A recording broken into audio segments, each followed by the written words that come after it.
Assalamualaikum warahmatullahi wabarakatuh. Sahabat seiman yang dirahmati Allah Subhanahu wa Ta'ala, pada kesempatan ini mari kita menyelami sebuah kisah yang sangat mengharukan. Kisah tentang keteguhan iman, kesabaran tanpa batas, dan cinta yang begitu mendalam kepada Allah dan Rasul-Nya. Sebuah kisah tentang seorang hamba sahaya yang oleh manusia dianggap hina, namun oleh Allah diangkat derajatnya setinggi langit. Dialah Bilal bin Rabah radhiyallahu anhu, muazin pertama dalam sejarah Islam. Bilal bin Rabah lahir di sebuah daerah bernama Asarah, sebuah wilayah di sekitar kota Madinah. Para sejarawan memperkirakan beliau lahir pada tahun 578 Masehi, atau sekitar 43 tahun sebelum peristiwa hijrah Nabi Muhammad SAW. Ayahnya bernama Rabah, sedangkan ibunya bernama Hamamah, seorang wanita berkulit hitam yang berstatus sebagai budak milik Umayyah bin Khalaf dari Bani Jumuh, salah satu tokoh Quraisy yang terkenal keras memusuhi Islam. Karena ibunya berkulit hitam dan berasal dari Habasyah, sebagian orang Quraisy sering memanggil Bilal dengan sebutan Ibnu Sauda, yang berarti anak dari wanita hitam. Dari segi fisik, Bilal digambarkan sebagai seorang lelaki berkulit hitam pekat, bertubuh kurus dan berambut keriting. Sejak kecil, Bilal tumbuh dalam lingkungan yang keras, penuh hinaan dan perlakuan tidak manusiawi. Ia dibesarkan di Mekah oleh kedua orang tuanya hingga sang ayah wafat, dan sejak saat itu, hidup Bilal sepenuhnya berada dalam belenggu perbudakan. Sebagai seorang budak, Bilal menjalani hari-hari yang berat. Ia tidak memiliki hak atas dirinya sendiri. Hidup dan matinya seolah berada di tangan tuannya. Namun di tengah kerasnya kehidupan itu, Bilal mulai mendengar kabar tentang seorang laki-laki dari Bani Hashim bernama Muhammad yang menyeru manusia untuk menyembah satu Tuhan dan meninggalkan penyembahan terhadap berhala. Seruan itu mengguncang Mekah. Ada yang menerimanya dengan iman, namun tidak sedikit pula yang menentangnya dengan kebencian dan kekerasan.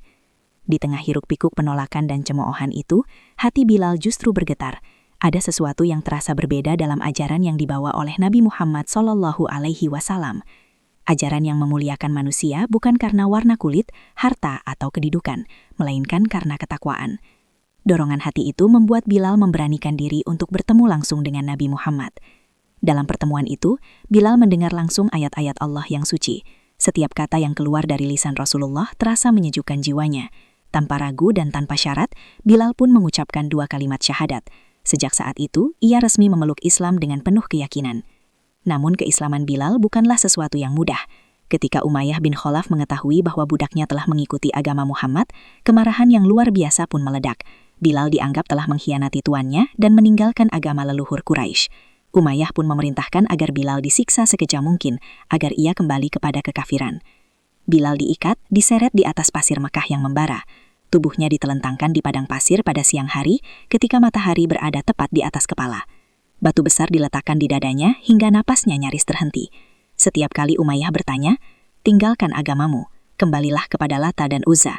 Bilal hanya menjawab dengan satu kata yang mengguncang langit dan bumi, "Ahad, Ahad." Allah Maha Esa, Allah Maha Esa. Siksaan demi siksaan terus dilakukan. Cambukan, hinaan, dan ancaman tidak pernah berhenti. Namun iman Bilal tak tergoyahkan. Lidahnya enggan mengucapkan kata kufur, hatinya tetap teguh kepada Allah. Keteguhan itulah yang akhirnya membuat kisah penderitaan Bilal terdengar hingga ke telinga Abu Bakar As-Siddiq radhiyallahu anhu.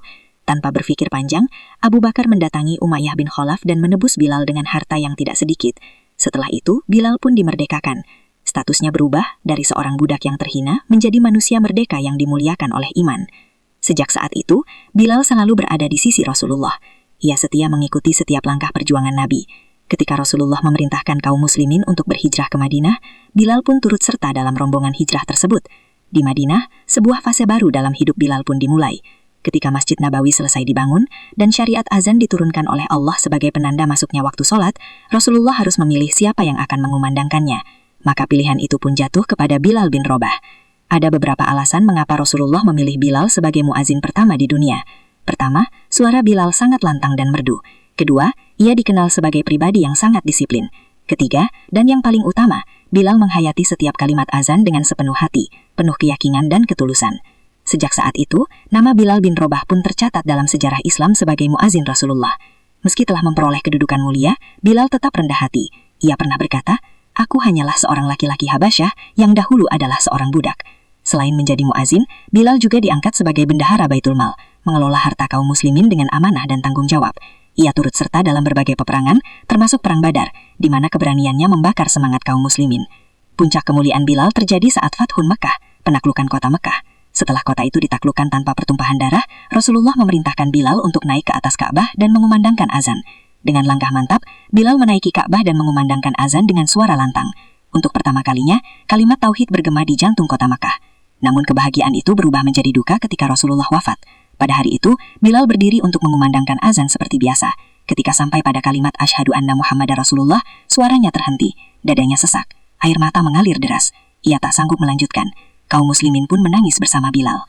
Sejak saat itu, Bilal tidak lagi mengumandangkan azan. Ia merasa tak sanggup melakukan tanpa kehadiran Rasulullah. Ia kemudian menetap di Syam hingga suatu malam bermimpi bertemu Rasulullah yang berkata, "Wahai Bilal, mengapa engkau lama tidak mengunjungiku?" Mimpi itu membuat Bilal kembali ke Madinah. Ia berziarah ke makam Rasulullah dengan hati yang penuh rindu. Atas permintaan Abu Bakar, Umar, serta Sayyidina Hasan dan Husain, Bilal akhirnya kembali mengumandangkan azan. Ketika suara azan Bilal kembali terdengar di Madinah, seluruh kota seakan kembali ke masa Rasulullah masih hidup. Tangisan pecah di mana-mana. Namun saat menyebut nama Muhammad, Bilal kembali tak sanggup melanjutkan dan jatuh pingsan. Demikianlah kisah Bilal bin Rabah radhiyallahu anhu, sebuah kisah tentang iman, kesetiaan, dan cinta yang tak tergantikan. Wallahu a'lam bishawab. Wassalamualaikum warahmatullahi wabarakatuh.